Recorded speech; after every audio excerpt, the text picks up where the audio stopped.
김병현입니다. 모두 PPT가 제가 실수로 못 넣어서 모두 QR코드에 있는 것을 모두 자료를 확인하고 함께 그것을 읽으면서 별제로 나아가도록 하겠습니다.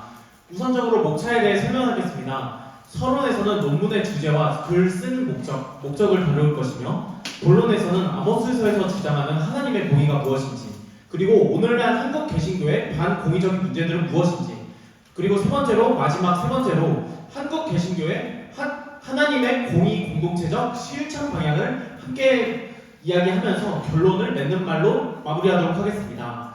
다시 서론 나아가도록 하겠습니다. 오늘날 한국 개신교는 반세기가 조금 넘는 시간 동안 세계에서 사례가 없는 급격한 양적 성장을 이루는 모습을 보이며, 한국 사회의 정치, 문화, 교육, 예술 등 다양한 분야에서 영향력을 행사하는 종교로 성장하였습니다. 그러나 양적 성장의 화려한 역사와 더불어 코로나19 엔데믹 이후에 한국 교회 개신교에 대한 긍정적인 인식보다는 부정적인 인식이 증가한 현실입니다. 따라서 그리스도적 가치관을 교회 공동체가 실천하고 있는가에 대해 교회 내부적인 성찰과 시민들의 비판점을 교회에 제기함을 통하여서 사회의 관심이 교회에 집중되고 있는 현실을 함께 나누고자 합니다. 따라서 기원전 8세기 구약시대의 아모스 선지자가 이스라엘 종교 지배층들을 향하여 하나님의 공의의 개념을 선포함과 오늘날 한국교회가 가지고 있는 사회적 문제들에 대해 재해석하고자 합니다. 논문의 연구는 질적 연구 방법에 해당하는 문헌 연구 방법을 통하여서 진행하고자 하며, 결론적으로 오늘날의 한국 기독교에 요구되고 있는 공동체적 사명을 성서가 주장하고 있는 하나님의 공의라는 개념을 통해 변증하고 사회와 교회의 올바른 적용을 진단함을 통하여서 하나님 나라 운동을 향한 구체적인 실천 방향을 함께 탐구하는 시간을 가지고자 합니다. 우선적으로 아모스서에서 주장하는 하나님의 공의를 보기 전에 공의가 가지고 있는 단어의 사전적인 의미는 공법이라는 의미와 정의라는 단어가 합쳐진 단어로서 심판과 정의를 의미하고 있습니다. 즉 성문어기 법정과 같은 어휘의 뜻을 가지며 공법, 히브리어로 미슈타트에 해당하는 말과 정의, 히브리어로 세타카가 합쳐진 단어로서 성문법의 역할을 하면서 가난하고 힘없는 사람들을 보호하고 사회 구성원들이 하나님 앞에 바른 관계로 살 수 있도록 인도하는 법적 과정 결정을 나타내는 말로, 동시에 공법이 지향하는 인간사회 구성원들의 바른 관계를 의미하고 있습니다. 기원전 8세기 중반의 아모스는 계층 사회에서 발생하고 있는 사회적 불의를 고발하고 있는 내용을 담고 있는데요. 당시에 사회적 불의를 고발하고 피할 수 없었던 심판을 대해서 이 근거는 유례적이 없는 정치적인 안정과 경제적 번영을 추구하는 국가였던 여로보암 2세 시절 사회는 오히려 빈익부, 부익부 현상에 더욱더 극대화되는 현상을 맛보았습니다. 근본적인 원인은 집약 농업 정책인 국가가 추진하는 명령 경제 체제 때문이었는데요.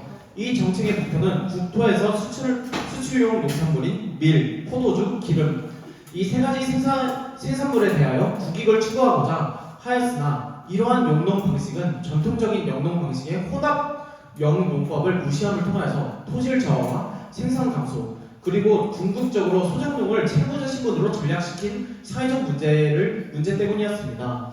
또한 채무를 갚지 못한 농민들은 지주에게 담보로 땅과 집, 가족, 그것을 저당으로 잡혀서 지주에게 매수당한 지방 사법권들의 불리한 판결 혹은 묵인하에 저당권을 성실을 받고 나아가 재산을 빼앗긴 채 일일 날 품팔이와 종살이로 전락해버리는 사회 현실을 보고 하나님의 하늘 법정의 권위로서 사회 지도층에 대한 심판을 선언하는 것이 아모스 선지자가 선포하는 공의입니다.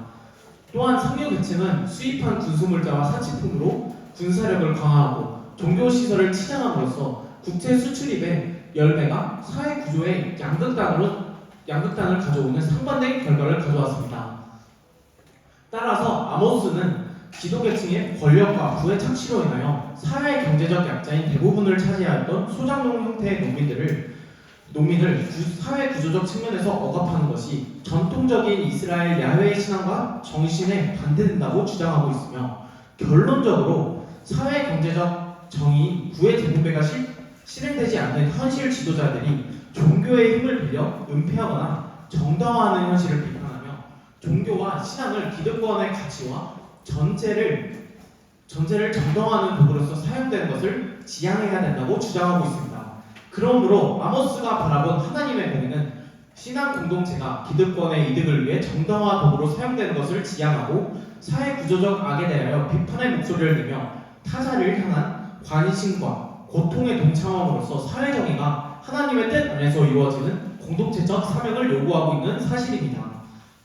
이제 본론으로 넘어가서 오늘 한국 개신교의 반공의적 문제들 세 가지에 대해서 함께 나누고자 합니다. 첫 번째, 한국 개신교가 비판받는 원인을 함께 나누도록 하겠습니다. 2015년 한국 센서스에 따르면 개신교 신자 중 1위를 차지하였지만 기독교가 종교에 대한 신뢰도는 최하였고 한국 개신교가 혐오받는 종교가 된 배경을 총체적으로 점검하고자 합니다.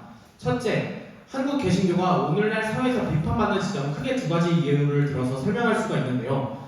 첫째, 바로 권력 추구형 성직주의는 자기 자신을 교회, 즉 성소라 생각하던 종교개혁자들의 소명을 따르는 것이 아닌 개신교의 사회를 중세로 환원시키면서 목사들이 제왕적 주도권을 갖는 행위이며 한국 사회에 적용하자면 예수라면 가지 않을 조찬기도회라는 권력형 이벤트를 만들어 권력과 아첨하고 극우 단체와 연합을 통해 사회를 부패시키는 역할을 담당하는 것을 볼 수 있습니다.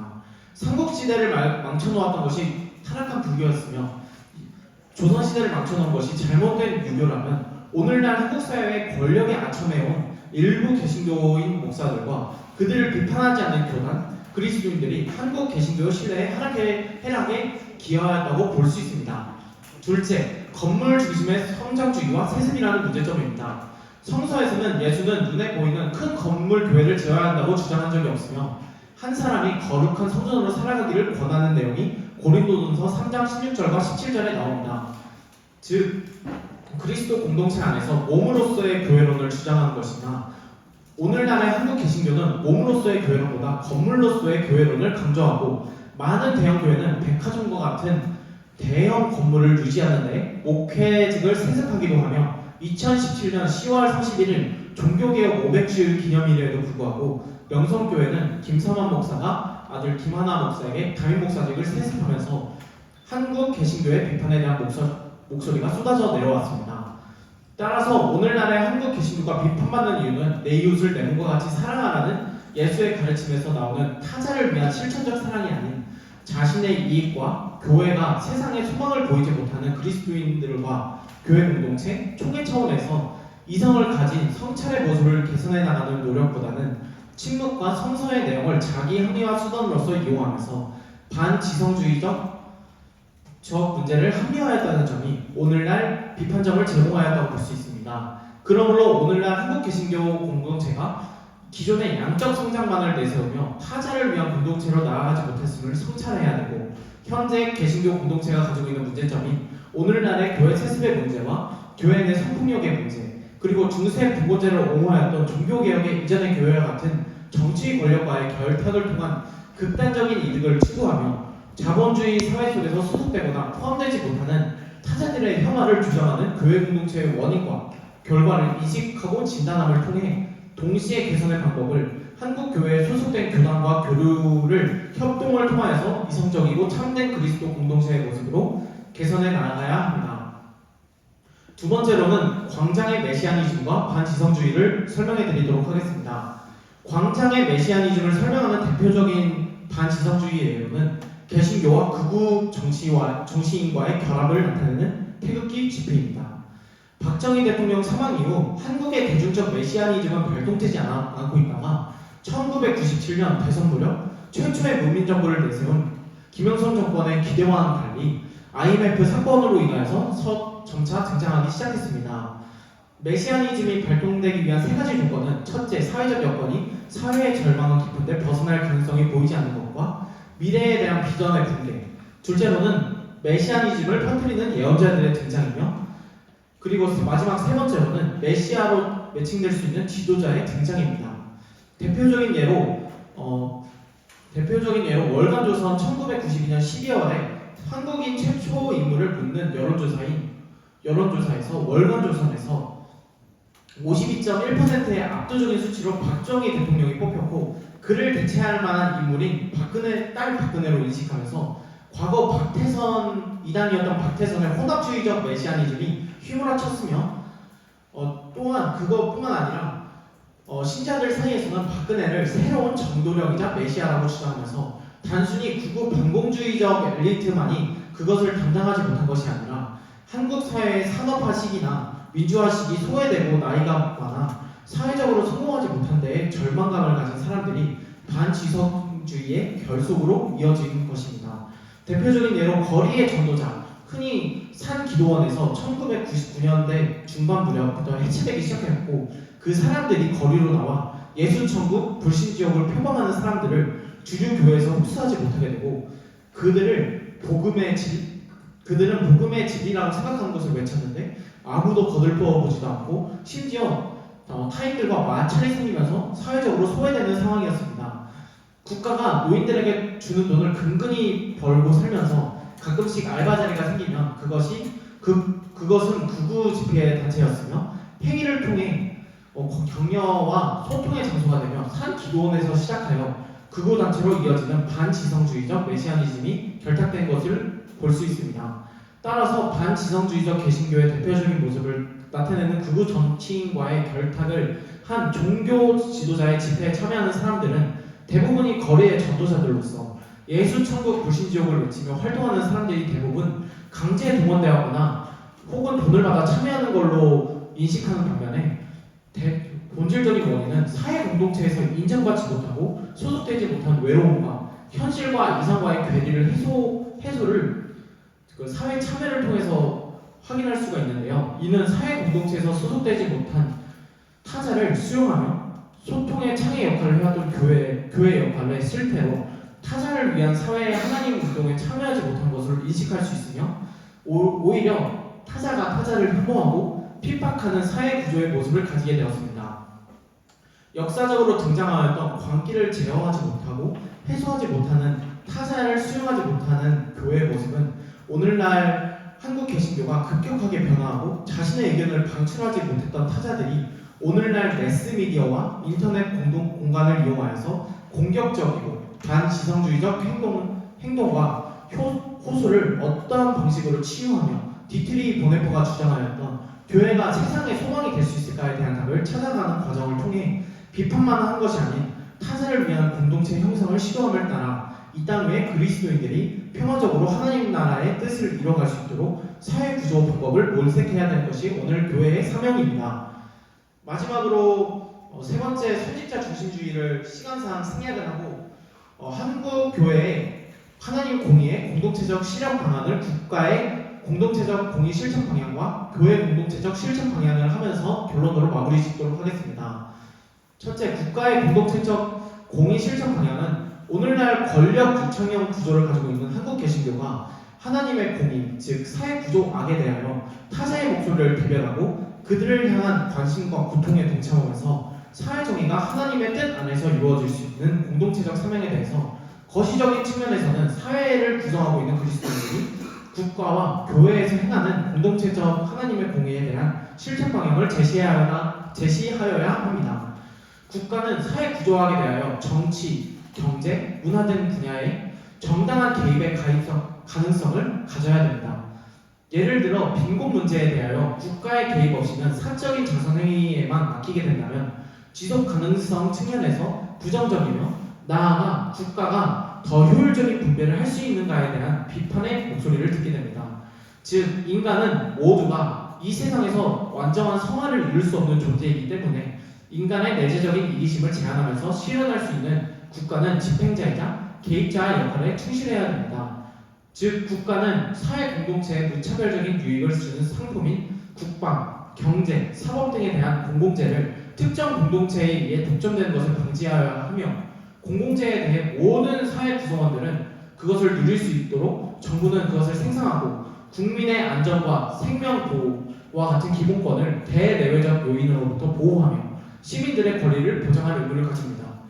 부의 재분배는 더 공정하게 이루어질 수 있도록 법적인 조치를 마련하는 기능을 담당해야 하며 정부 기관은 정책이 사회적 위치나 경제적 약자들에 의해 지배되지 않는 독립적 위치를 만들어야 합니다. 정부의 무책임한 개입은 가정과 공동체를 붕괴할 위험성을 가진 것을 인지함을 통해 정부의 역할은 최종적 수단이 되어야 합니다.